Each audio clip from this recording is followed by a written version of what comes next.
Ladies and gentlemen, boys and girls, children of all ages, welcome to the channel. It's your boy, World of Wrestling, here today to discuss about AEW Dynamite, October 18th, 2022 review.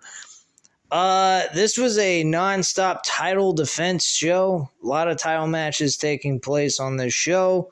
It was a very solid show. MJF stood out the most, of course, as usual. Jon Moxley second. We had the world title match take place against Hangman Page and Jon Moxley. This match was a decent matchup. Ended up in a weird ending. I believe it was a scheduled ending where Hangman Page is basically laid out unconscious with some supposed injury, which I don't believe he actually sustained. I think it was a sell job to write off Hangman Page. I think Hangman Page is going on vacation or something. They're probably giving him time off. I hope that's the case. I hope that was not actually legitimately real. I think it wasn't, because if it was, I don't think they would have continued on with the promo between Jon Moxley and MJF. So I highly doubt that is the situation with Hangman Page, injury concern-wise. So the match wasn't all that great. It was okay, like I said, but the interaction between Jon Moxley and MJF was excellent. I absolutely enjoyed that. I thought that was very intriguing. It is really coming to my attention that MJF is becoming the whole damn show. He is the effing show of AEW. He is the diamond of this business. He is the diamond of AEW, and I don't believe he's going anywhere anytime soon. I don't believe he's leaving AEW after his contract's up. They are going to treat him like a fucking king. They're going to give him no reason to leave. Because in reality, the treatment that was being given to CM Punk should have been given to MJF in the first place. MJF is the king of the professional wrestling world at this point. At 26 years old, he has cut the best promos, has done really memorable matches, and has told stories that are outrageous, that in the days of old school wrestling back in the 90s and the early 2000s, he probably would have to be a little taller to make it in those eras. But as character-wise, personality-wise, everything else in between, MJF is one of the best performers in the wrestling business today, and probably could have made it in those eras if he would have been a little bit taller.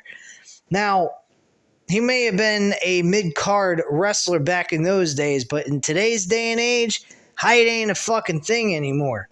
Anybody can make it in professional wrestling, and they could become something. So MJF is definitely a guy that people are going to keep their eye on. That was actually something MJF mentioned in his promo with William Regal earlier on in the show, when he mentioned that he believes he's going to be a hot prospect that a lot of people are going to be interested in between WWE and AEW. He even mentioned that WWE is begging for him to put the pen on the paper and sign his name on the dotted lines. He believes that full-heartedly. So do I. I honestly would find it absolutely insane if MJF had interest in going to WWE in case he had a falling out with AEW. And I highly doubt that MJF is going anywhere, because let's face facts, people. He wouldn't be cutting these kind of promos about WWE if AEW and MJF were not on good working conditions. He actually wouldn't even be on TV, personally. I think he'd be walking. But yeah, I truly believe that MJF is one of the best in this promo with William Regal. Absolutely superb on another fucking level, bringing reality, mixing it with television. He stood there in the middle of that ring and he told the whole world his backstory at 19 years old, trying to make it into the business of professional wrestling. He almost made it into WWE at the age of 19, but because he's 19 years old, I don't believe WWE accept guys at that age. I don't know if this is legit. I don't know if this is real. I don't know if this is just a made-up story to make it more intriguing between a William Regal and an MJF. But whatever the case may be, if it is real, I mean, it is believable. It was 7 years ago, so you do the math. That was in 2015. William Regal was still involved in WWE as a... Sorry about that. Some psycho outside driving a very loud car. Sounds like I'm at a racetrack or something. Anyway, so MJF pretty much told us this story back in 2015. He's at the Barclays Center. I'm assuming this is during the 2015 SummerSlam event, headlining Brock Lesnar and The Undertaker at that time. And he had a tryout. They were interested in him. They liked what they saw. William Regal loved what he saw with him in a promo, trying to sell himself in 3 minutes in a promo. He loved it. And he asked him his age, and he said, I'm 19 years old. And he said, I'm sorry, man, but unfortunately, we can't accept you at this time because of your age. When you get a little bit older, we'll be able to work with you and move forward with you at that point in time. But he said, in the meantime, go ahead, do some indie matches, send me some videos of that, and also cut some promos, send me those as well every single month. By the second or third month, he said that William Regal turned him down, said there are a lot of other talent he has to observe and check out. At the present time, he has no real interest in him, not that he's terrible at what he has to offer, but because there's other talent out there that he's interested in at this point in time. And to build up his stock, and eventually at that point, they'll look back at him and go ahead and do business with him. Well, fast forward 7 years later, and William Regal's in AEW instead of in WWE. WWE let him go. Of course, budget cuts at that time, which I found absolutely ridiculous. And MJF is pretty much almost on the top of the world. The only thing he's missing is the World Heavyweight Championship around his waist.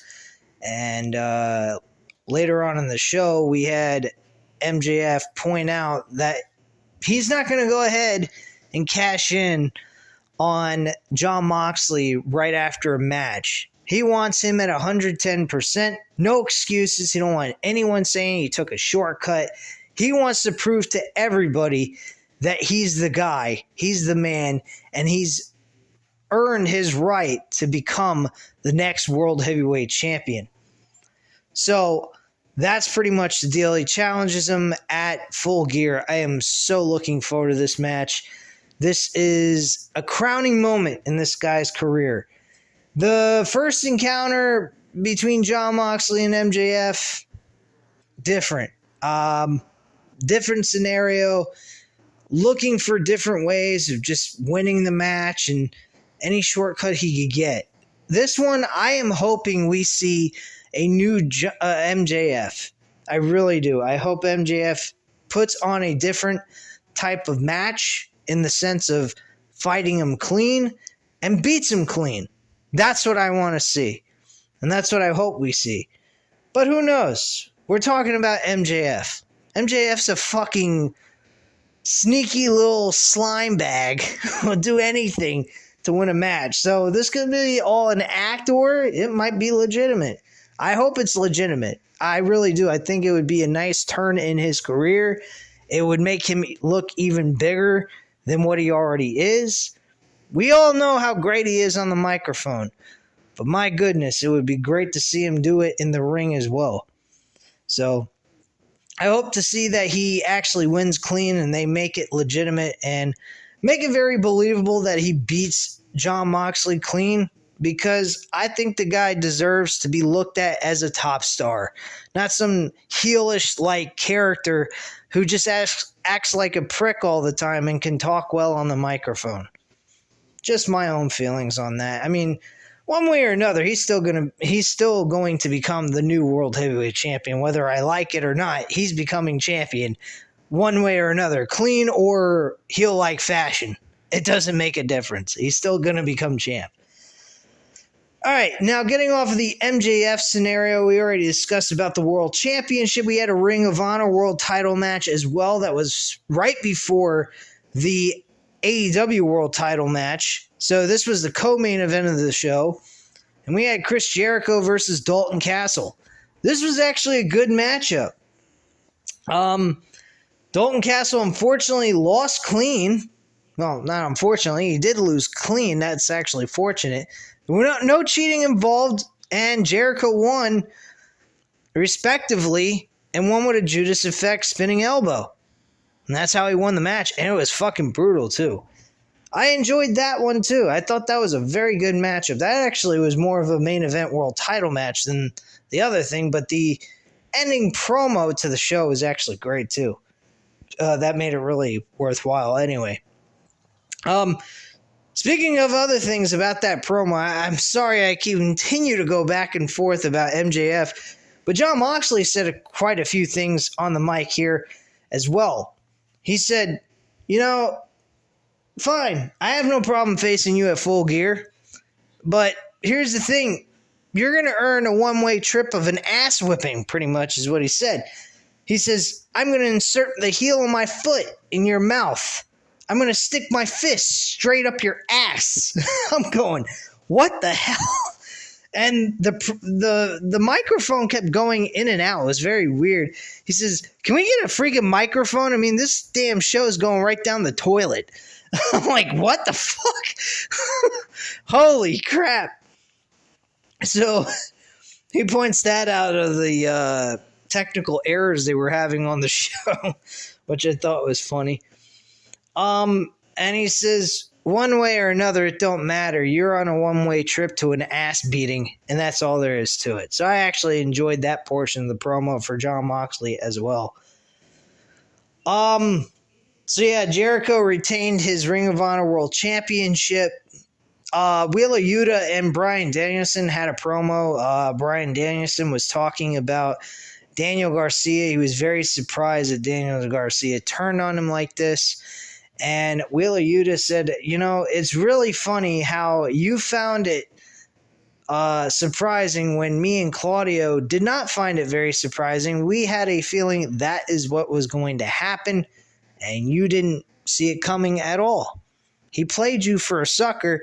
I mean, shoot, man, he has a song by Dragon Slayer, which pretty much is, I guess, I don't know the band very well. I guess I'm assuming that they are a bunch of cutthroat sons of bitches, or they that song's about cutthroating other people. Who the fuck knows?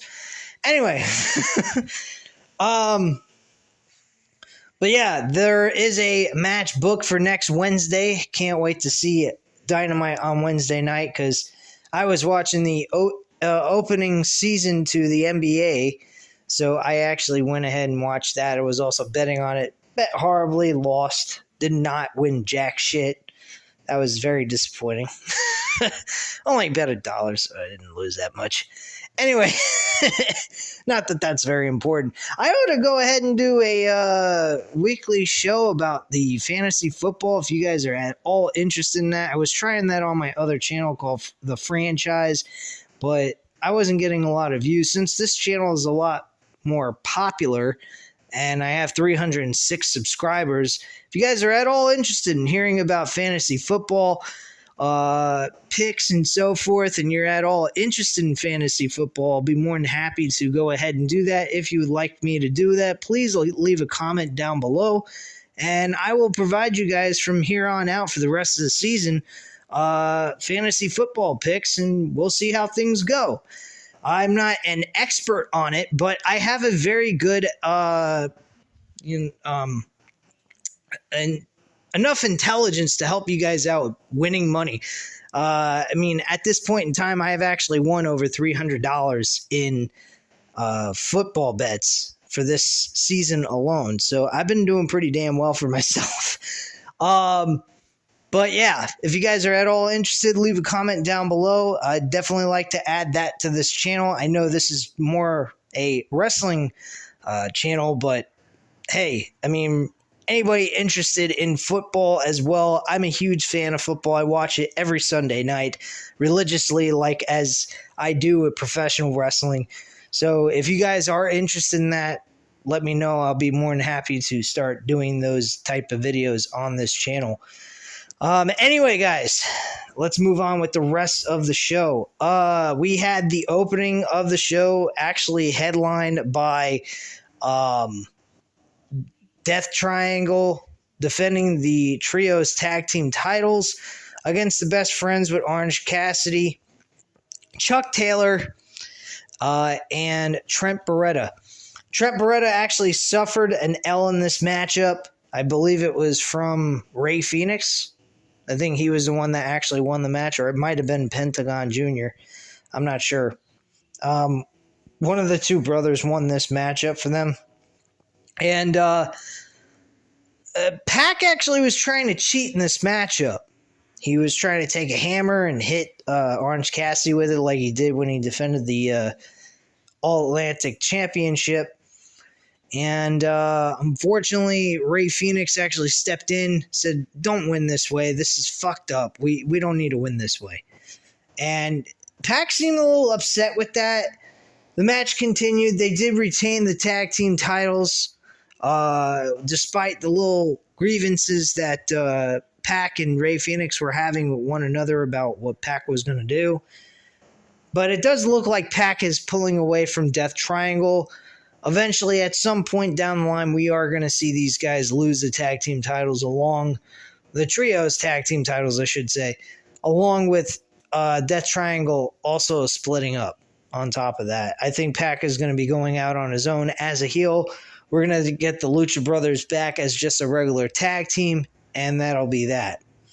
So, no big deal there. I think it's kind of a necessary thing. I think Pac needs to be on his own. Them being in a trios, I don't have a huge issue with that, but I think Pac can do a little bit more than a trios championships. I think the TNT championship belt would be a great upgrade for him when it comes to titles. So I think that's something he should actually be competing over than just a trios or all Atlantic championship belt. So that's just my viewpoint on that. And we had the women's title match for the interim title for the women's division with Toni Storm and Hikaru Shida. And I think this match was decent for what it was. We did see Saraya actually go ahead and get physically involved in this match at the end of the match, I should say. And she actually got involved in this match and got physical. I liked it. It shows a little bit of positive sign that we could see her physically in the ring competing and doing something other than just being some so-called manager. So that's a plus as well. But yeah, that was pretty much all the major topics and segments that took place on the show. I think this was a very solid, entertaining show, especially with MJF. He really upgraded this show from what it would have been without him. The show was average without him. With him, it was pretty damn good. So thank you, MJF, for providing us some great entertainment, great storylines. TK is doing an excellent job with MJF if he's the one behind all this, which I'd imagine, because he's the one who approves all this stuff. So with all that being said, guys, that's all I have to say on this show. It's a pretty simplistic show, 4 different title matches.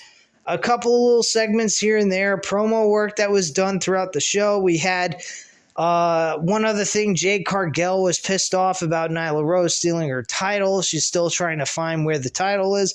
Why the title was stolen from her, I have no idea. But I don't particularly care for watching Rampage, so I don't know what the fuck's going on with the TBS Women's Championship. So, not a big, huge, loss for me anyway. But anyway, guys, that's all I have to say at this time, so you know what to do. Hit that like button if you like this video. Hit the subscribe button if you're not already subscribed to the channel. And leave a comment down below. I'll definitely get back to you on that. I thank you guys very much for watching, and have a great night, guys. Bye.